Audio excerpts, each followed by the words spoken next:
I'm going to do a presentation today on mobile marketing, and we're going to talk about first what mobile marketing is. In a nutshell, we're basically trying to get you more business from the people who are using these all the time. And 91% of people, this is a recent survey, that was one of the hardest things in finding statistics for this, is the surveys are so dispersed, and your stats from 2011 are so different. They still show that mobile marketing is huge, but it's even more huge now. So 91% of adults in America have a cell phone, and 56% of those people have a smartphone. So that means that more than 50% of the U.S. populace of adults own and use a smartphone. Why you want to use the smartphone, why you want to optimize your website for a smartphone specifically, because this is the foundation, is the mobile website, because so many people find you on your website, and that's what you want them to do. Now, when they find you in Google, that's mobile optimized already, but you're there along with all your competition. Your goal is to get them to your website where you can present them with just the option of calling you. So, 6 in 10 people, and I think this is a little older stat, who visit a mobile unfriendly website will leave without taking action. 61% of users said that if they didn't find what they were looking for right away on a mobile site, they'd quickly move on. Now, a quick note about that, and this is what makes a lot of sites absolutely impossible on mobile right away, is that if your load time is past a certain level, in other words, if it takes too long for your website to load, people are going to back out before they ever see it. 79% of people who don't like what they find on your site will go back and search for another site. That's the other thing. When they back out, then they're going to your competition. This comes to your reputation and your customer service. That's another side of it. People think about it as far as business and the ROI, and that's obviously, when we're thinking about it in broad strokes, then we're looking for a return on investment. Part of that return on investment, though, comes from having a good relationship with your customer. So when customers come to a mobile unfriendly site, they're frustrated, obviously. And how many, do we all have smartphones? Does anybody not have a smartphone here? Okay. So you know what it's like when you open up your smartphone and you go to a website, and the first thing you have to do after it loads is double tap, scroll around, and you're looking for one or two pieces of information. And that's frustrating, and so that's a customer service issue. Just the same as if, let's say 10 or 20% of the phone calls that came in, your phone was staticky for. Maybe everybody who called you from a Verizon phone. Then every time you got a call from a Verizon phone, then your call quality was horrible. That would be a customer service issue. And it's the same thing with this. 10, 20, depending on your industry, 30 or 40% of your people are coming in through a smartphone, and if you're not offering a good experience for them, then that becomes a customer service issue. 48% of users said that they feel frustrated and annoyed when they get to a site that is not mobile friendly. This is an important statistic because it indicates that people are starting to realize, and this has been the gap. This is why we still have 70% of websites aren't mobile optimized, is because there's a gap between what the customers know they can get and what the customers want. So it's not that the customers don't want a mobile-friendly website. A mobile-friendly website is way better.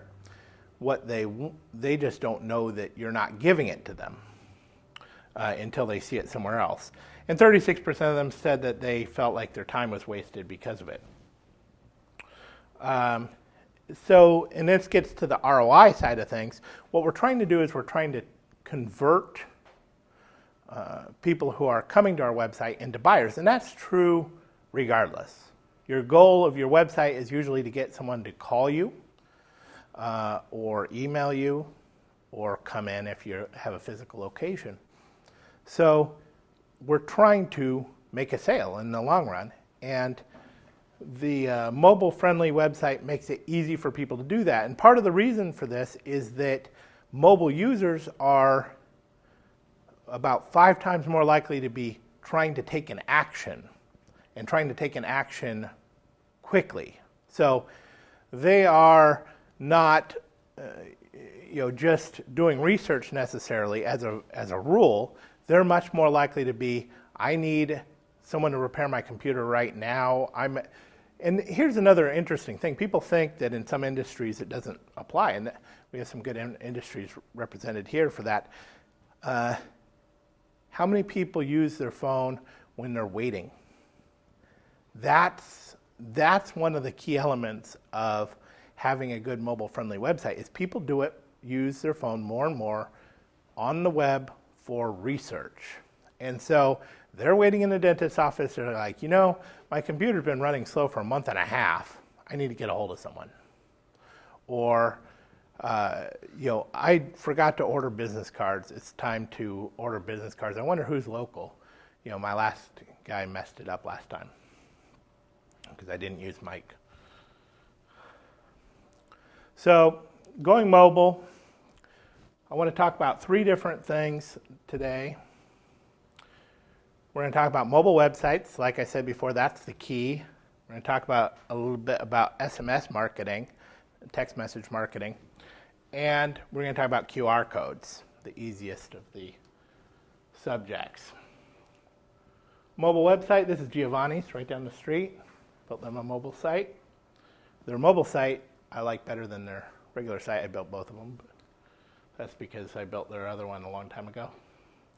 The mobile optimized website is the key, and the key elements of a mobile optimized website is fast loading. If they don't come to your site, or they don't stay long enough for your site to load, it doesn't make any difference how nice it is. Just doesn't matter.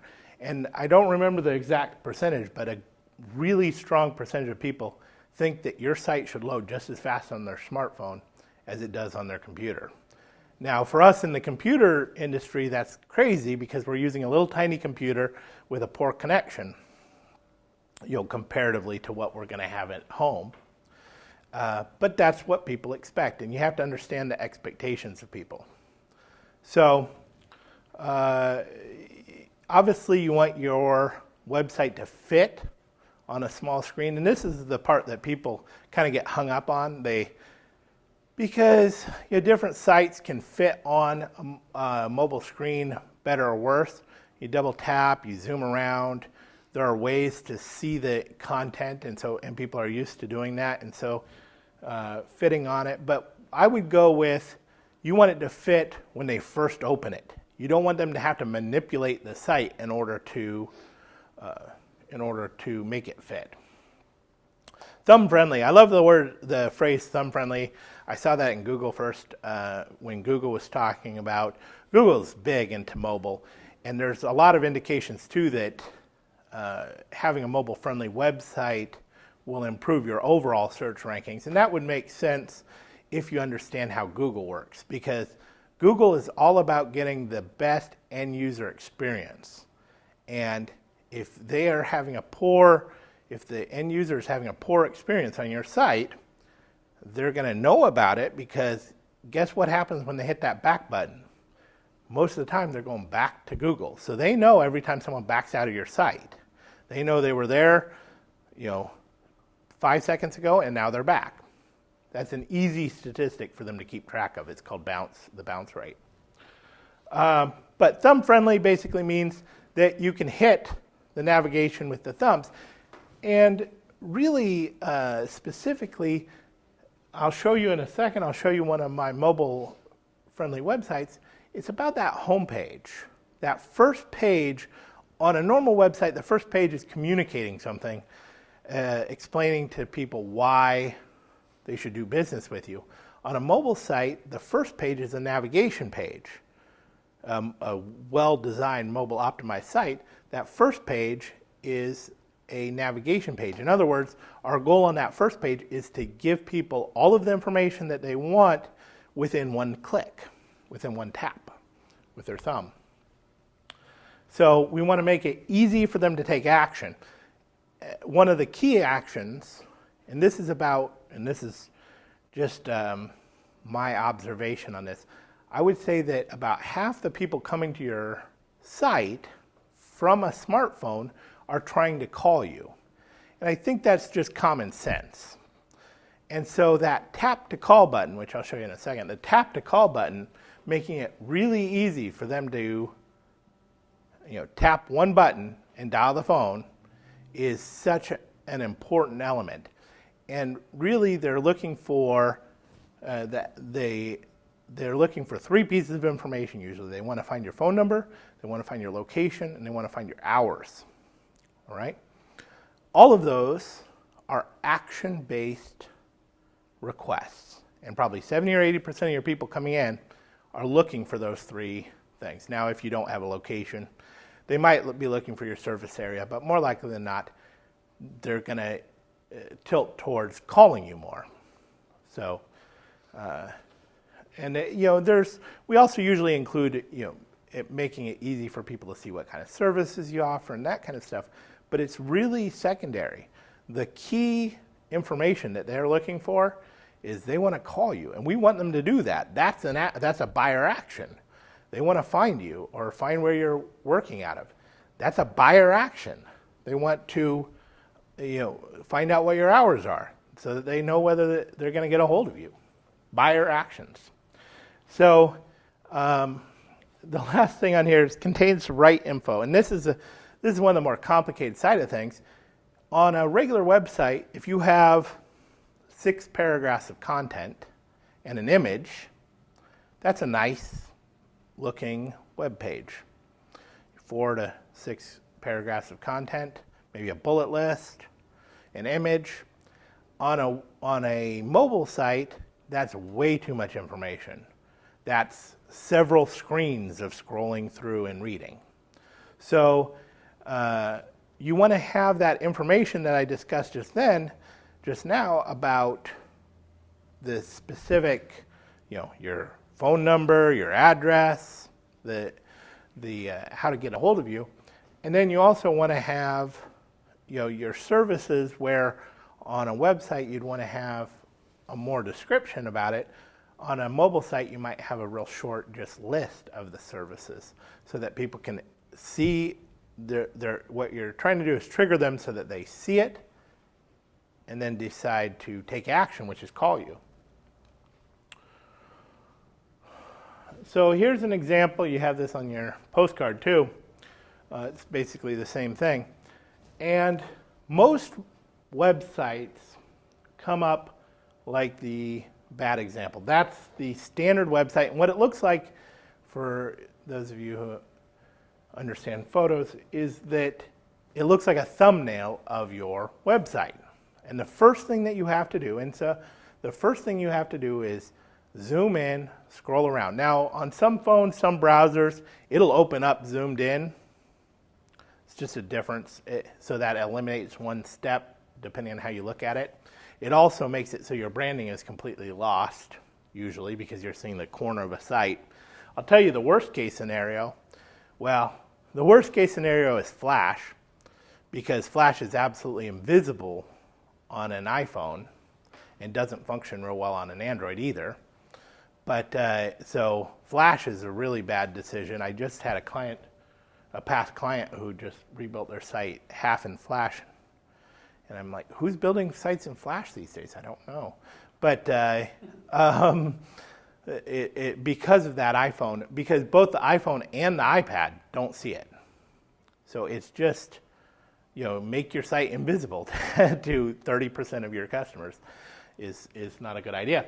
But the second worst thing that happens is some people's sites, because of the way the navigation looks, will come up and look like a mobile optimized website when it's zoomed in, because their navigation is filling up your screen. But then you click on a button and nothing happens because all the content's changing over here. It's changing to the side. So that looks like a broken site. Now again, if you have a standard website, most people aren't going to see this. You know why? They're going to back out before it ever loads. So this is like that person who loaded it, who waited 20 seconds for it to load, which is an eternity. And I'd like to remind everybody to turn off your phones. Which is an eternity in tech time. 20 seconds feels like an eternity when you're sitting and watching a loading screen. So most people won't even see it. But if they load your website, one other thing on load time too. You might think, I bring up my website, it comes up super fast. Well, and this happens on your computer too, your browser is going to cache it. So the second time you load your website, it always loads way faster if you have a browser that caches things, which most do. So what we're talking about is the people who are loading it for the first time, and they're going to get that slow version. On the right side, what we have is something that basically looks like an app. The branding's right, the logo's right at the top and easy to identify. It has a tap to call. It has the, let's tweak this a little bit. It has a tap to call. Each of the buttons, it's thumb friendly. So when people open this, their action is very obvious. Yeah? So mine, tap to call, it doesn't say tap to call, but go down to the bottom. Can you tap on that phone number? Because I tried it and it didn't let me do it. You're right. Usually when there's a phone number and it's text, did it go ahead and do it? Mine didn't. I tried it, but yeah, a lot of times, and that's a good point, on a regular website, or Mike's site is a responsive site. We'll talk about that in a second. But on a regular website, if the phone number is in text and isn't covered somehow, then a lot of times you can tap on that phone number. And a lot of mobile users are savvy to that.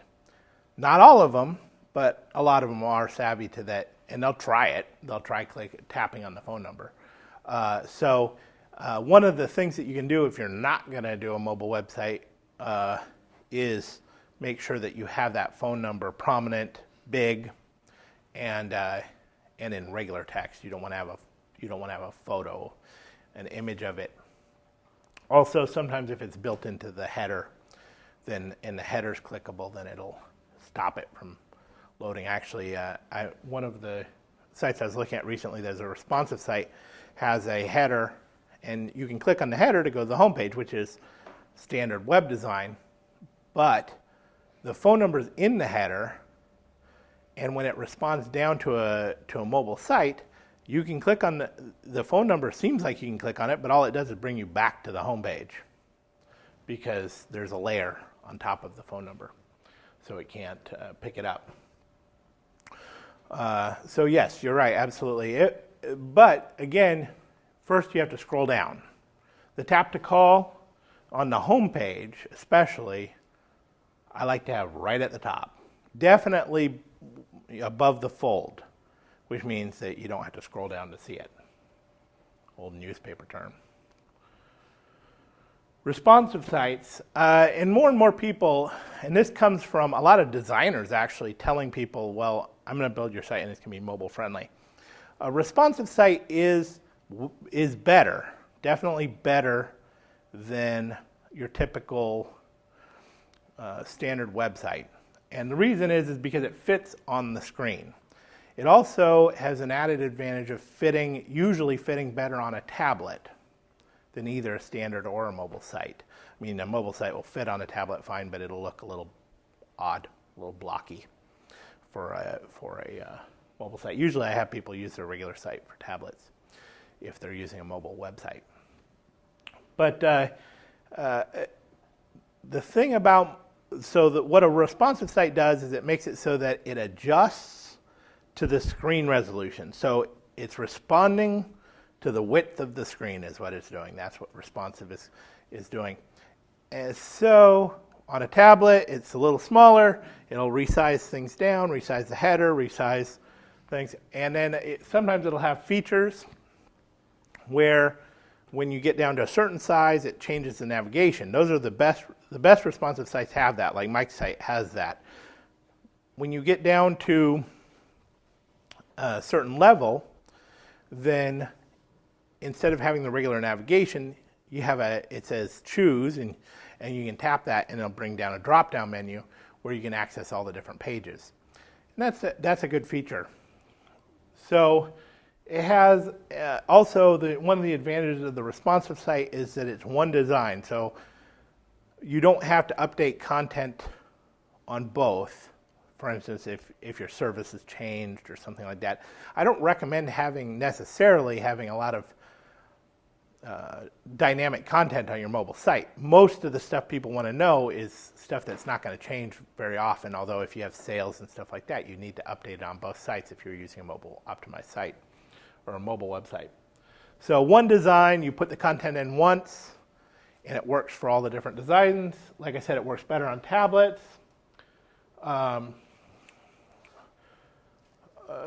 The same content actually goes over to cons as well, because like I explained before, 4 or 5 paragraphs of content, and this is real common on any responsive site I've been on, they have way too much content because it's built for a regular website. If they didn't have way too much content, it would look really sparse on a regular computer. So, and also it's slow loading. For the most part, with very rare exceptions, there is some good responsive techniques, but with very rare exceptions, it loads just the same amount of data, just the same size images, they just get resized dynamically as it does for a desktop site. So usually the load time is pretty slow for a responsive site, and that is really, I should have that at the top because that's the killer. If people don't see the site, it doesn't matter how pretty it is. A lot of times they'll also use sliders. That's real common, and a slider looks great on a desktop site. It's not a bad way to have some extra content that's dynamic. But on a mobile site, it tends to skew everything and makes it so that it's harder to get to the actual content and take an action because you have to scroll down past it. A lot of times it'll be thumb friendly, which is nice as far as trying to go through the slider.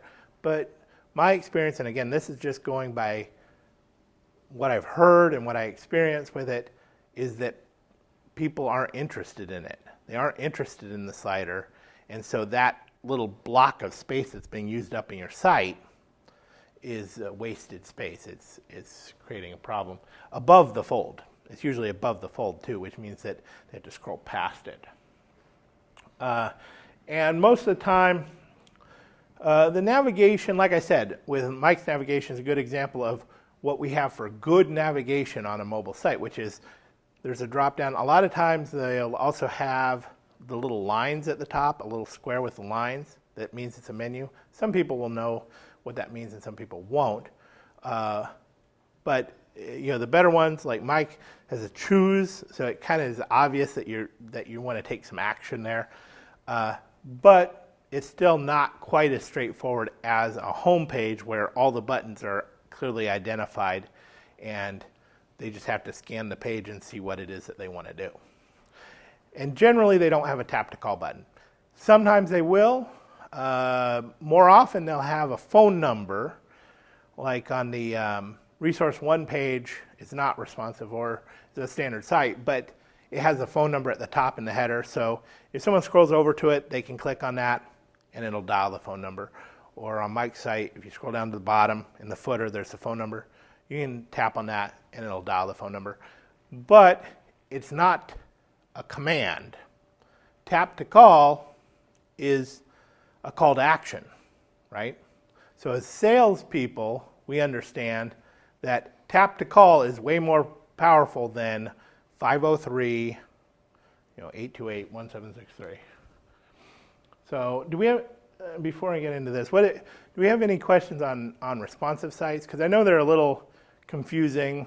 Like I said, they have a little bit of advantage on tablets, although I think that a tablet user is way more comfortable with a desktop site than a cell phone user. Yeah. So is a responsive site more likely to be ranked better in the search engine? Can there be an issue with if you have a mobile site and a standard site with being downgraded in the search engine? No, I think it's the opposite. The reasoning being because part of what they're going to look at is your bounce rate. So if your load time is killed, then your bounce rate is going to be high. Google understands you have a mobile and a regular site. They don't have any problem with duplicate content in that. You obviously within a responsive site, you have a lot more content on your mobile site, but that doesn't seem to have any benefit from a search engine standpoint. Yes. Now, if you have a responsive site, will it make sense to, and you cannot touch it as it is? I'm sorry? You cannot touch that site as it is. I mean, you cannot mess with it. Does it make sense to have like a mobile optimized landing page plugged in? Yeah, one of the strategies that you'd use in general on a lot of different things is you could have a mobile optimized landing page with the top things like the tap to call and the map if it applies and that kind of stuff, the hours. So a landing page is a pretty good solution. There's a slight challenge. You have to make sure that the redirection happens correctly. In a perfect world, you'd want to have something so that if someone hits your home page, they get redirected to your landing page. If they hit any other page, then they stay on that page. Just because you'd want to be able to link from your landing page to any of the pages on your site. So, and a lot of the redirects go in the header and they redirect everybody to your, so like they redirect everybody to m.yourdomain.com. You'd also have a separate domain for it too, but either way you want to have that redirect set up correctly. But if your domain is already ranking really high on Google, then you don't want to mess with that either. So then how do you But you have a subdomain usually. If you have control over your domain, like if you have it through GoDaddy and you're using the DNS tool, or it just depends on how your domain's set up. But a lot of times you can set up m.yourdomain.com. It won't affect www.yourdomain.com as long as you don't do anything crazy on it. As long as you don't try and spam Google with it, then it'll be fine. So, as we look at the different kinds of sites, we have the standard website, which is not fast loading, doesn't fit on the screen right, it's not thumb friendly, although I guess you could maybe make an argument that if you zoom in, then parts of it are thumb friendly. It's not easy to take action usually. The phone numbers, if the phone number is right at the top and real obvious, then if that's the action, then that's fairly easy. And it doesn't necessarily contain the right content for the mobile user. That top one could be the only thing on the list. Fast loading is so important with mobile because of that back button. And because when they back up, they're almost always going to your competition. So, and that's one of the reasons why I'm not a big proponent of responsive sites unless they are a hybrid of the two. A landing page with a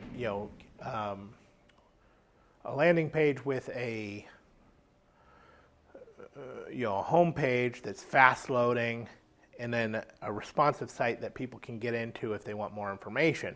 I should note on the mobile websites too, we always have a link that says a desktop site. So we're not taking away any functionality for people. We're just adding a layer to make it really easy for them in the beginning. Yeah. So are you saying that if you have like an m.yoursite.com and somebody pulls it up and they don't have my m.yoursite.com but they have mysite.com, is there something in Google that's going to redirect them into msite? No, Google won't do it. No. Usually you put a script in your site that does it. If you can't touch the site at all, then you don't have that power.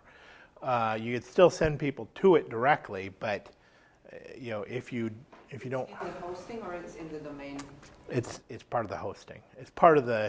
It's a script, a little piece of code that you put into the page itself, into the HTML or PHP or whatever.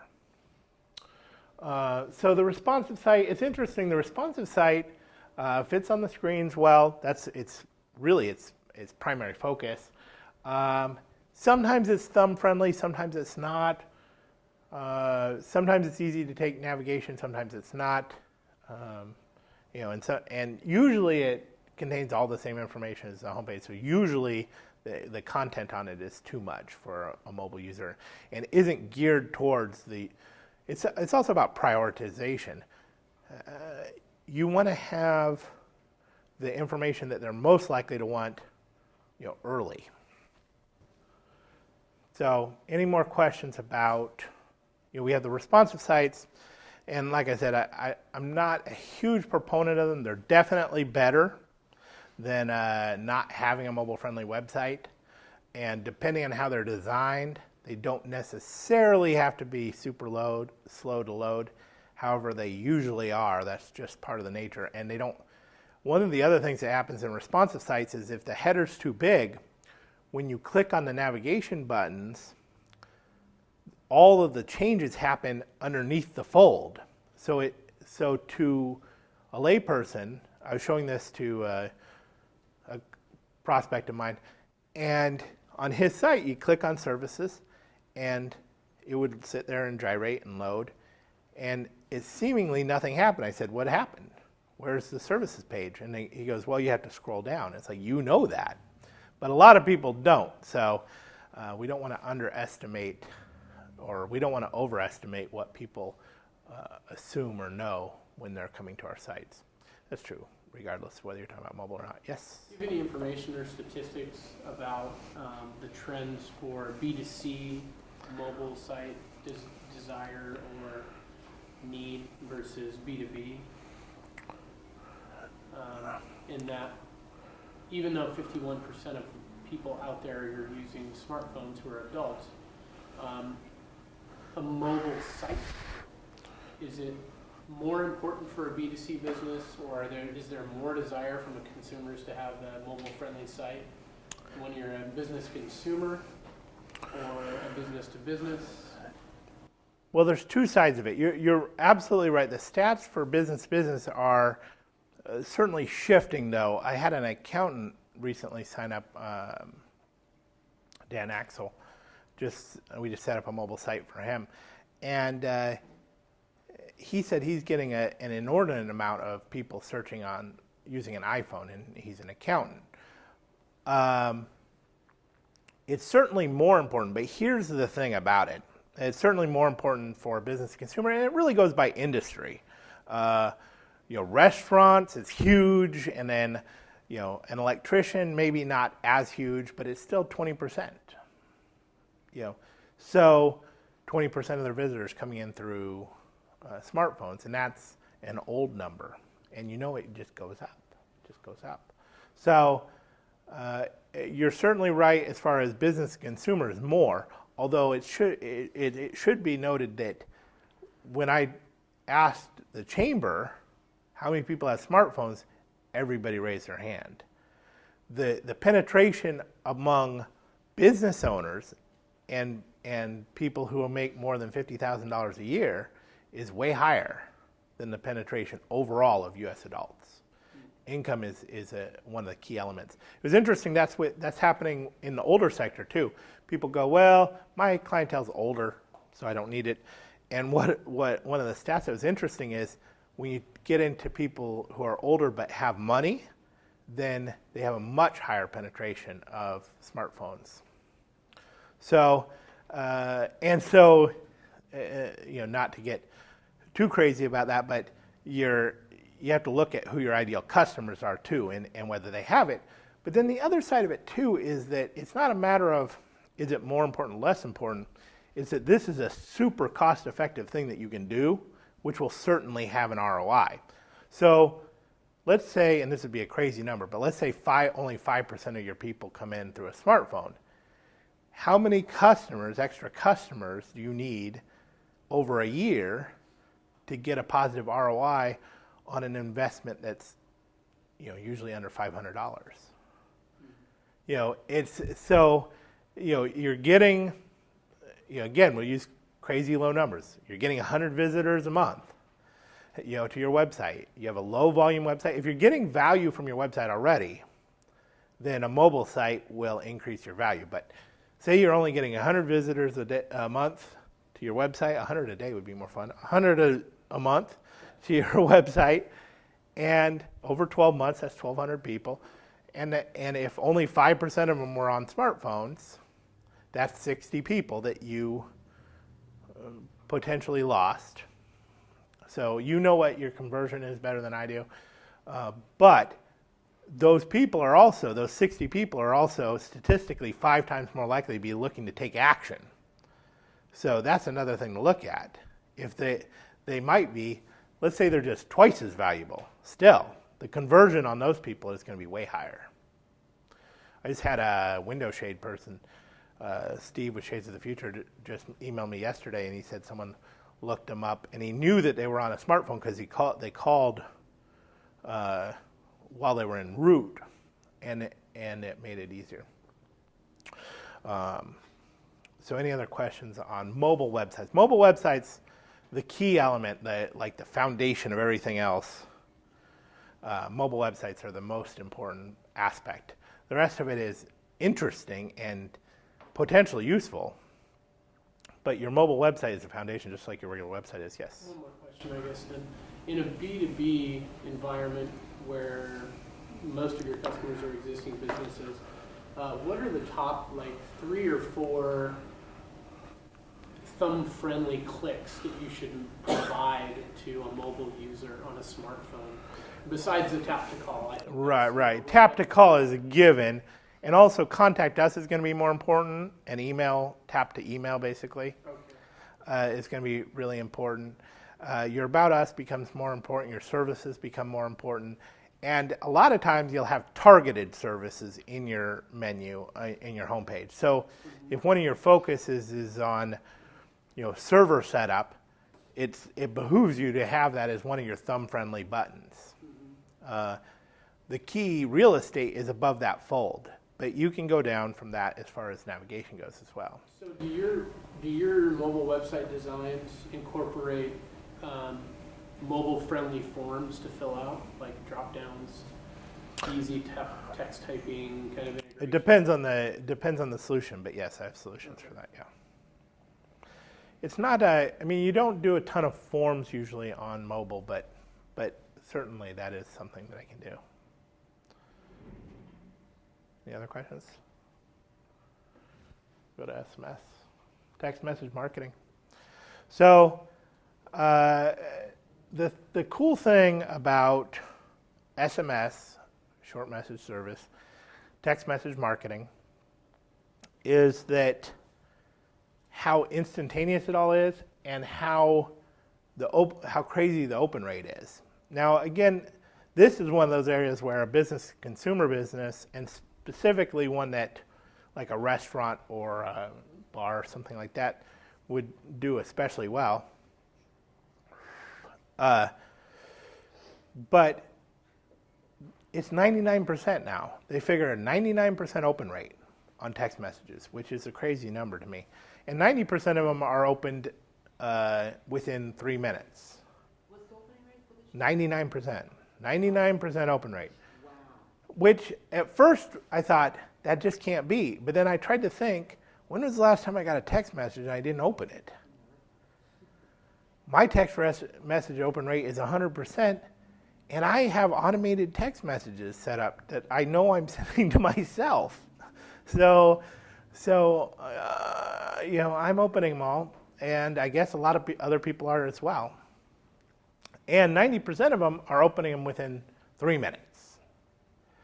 So text message marketing is the new, most effective permission-based marketing, especially when you're talking about 99%, 90%. The open rate for email is less than 30%. Depends on your industry. But the open rate is really low for email. We all know that. You can use text message marketing. One of the key ways to use it is a VIP program. Loyalty program. So you get your customers to sign in. As you know, when I look at our industries, then you might do quick text messages that indicate sales, specials. You could do by using a loyalty list and a VIP list. Then it makes it so that when you get that initial person, you can help them have more transactions per year. So what we're trying to do is improve their lifetime value of customers. Another thing that I think fits better into what we're doing here is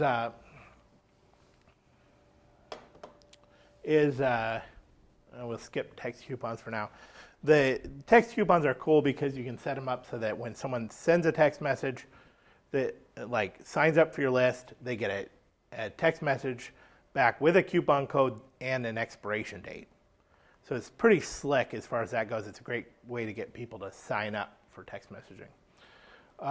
But one of the interesting ways to use it that a lot of people are failing to do is reminders, service due reminders. So if someone needs to do something once or twice or 3 times a year and they're not doing it, this is where like a carpet cleaner or computer maintenance should be done on a regular basis, right?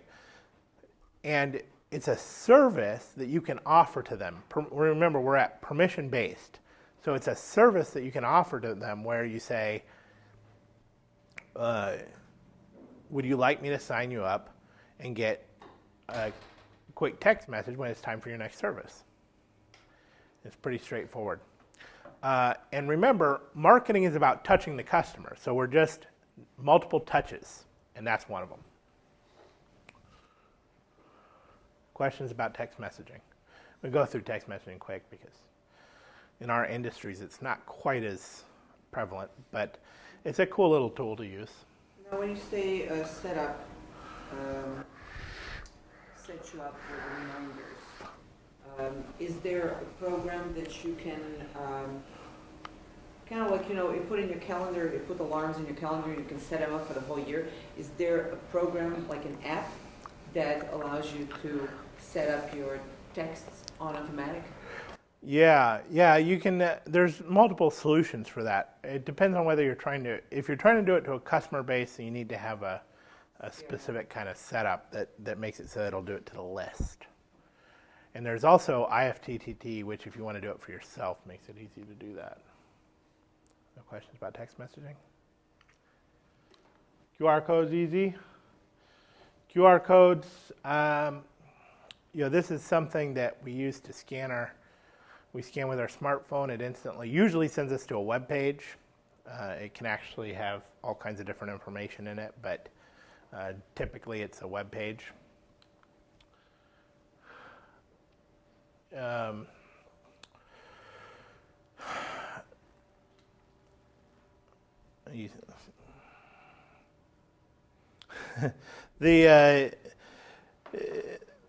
There are some ways that most people just send people to their web page with a QR code. That's the typical way that they use a QR code.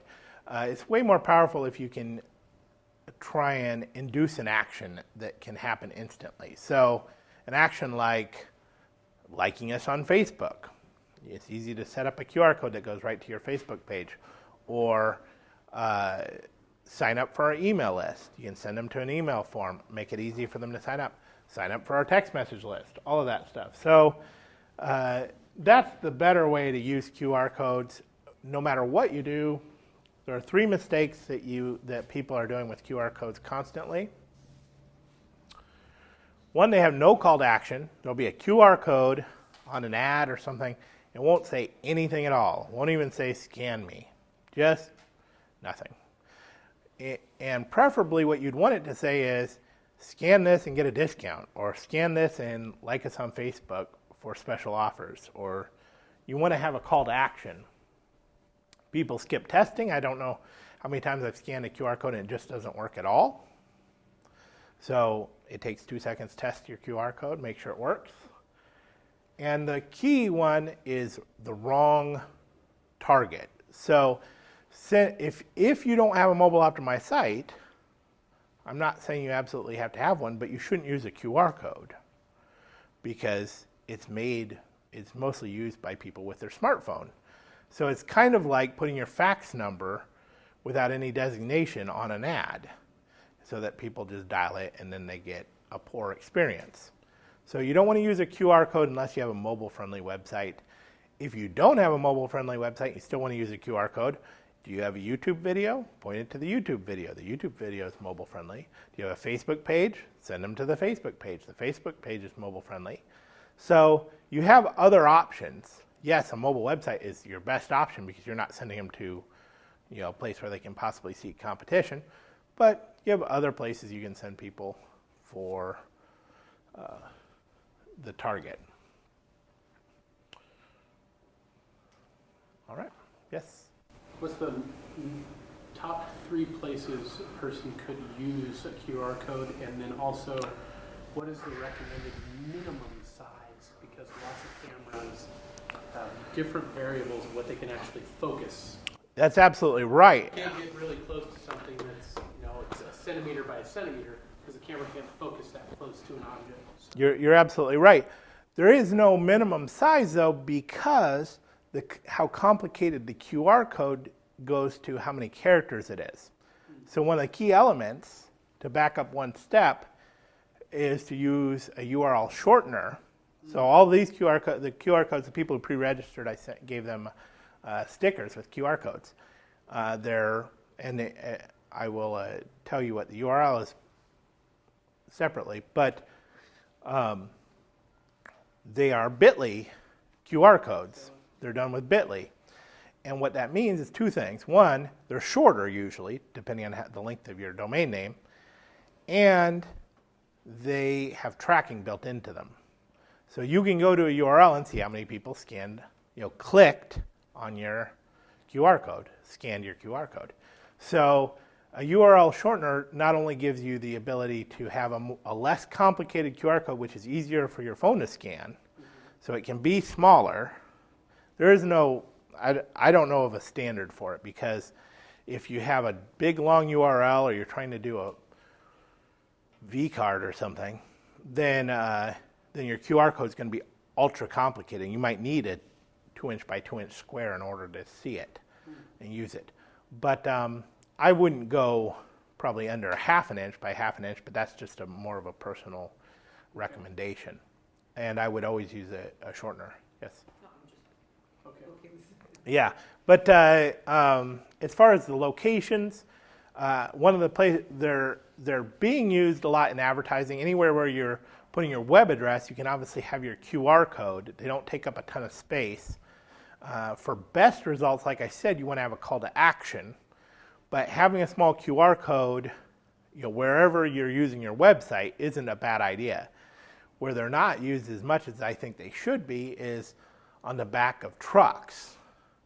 So if you have service vehicles or you have wraps, vehicle wraps, you should have about a 12 by 12 or 18 by 18 QR code on the back. Because while someone's waiting in traffic behind you, they just might scan it. So that would be the second place where I would use it.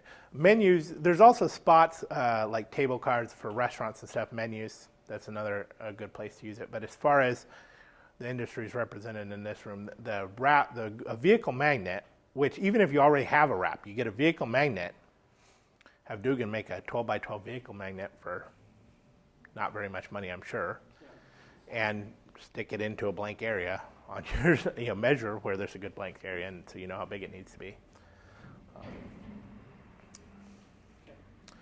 Any other questions overall about mobile marketing? That's the last thing on my list, the QR codes.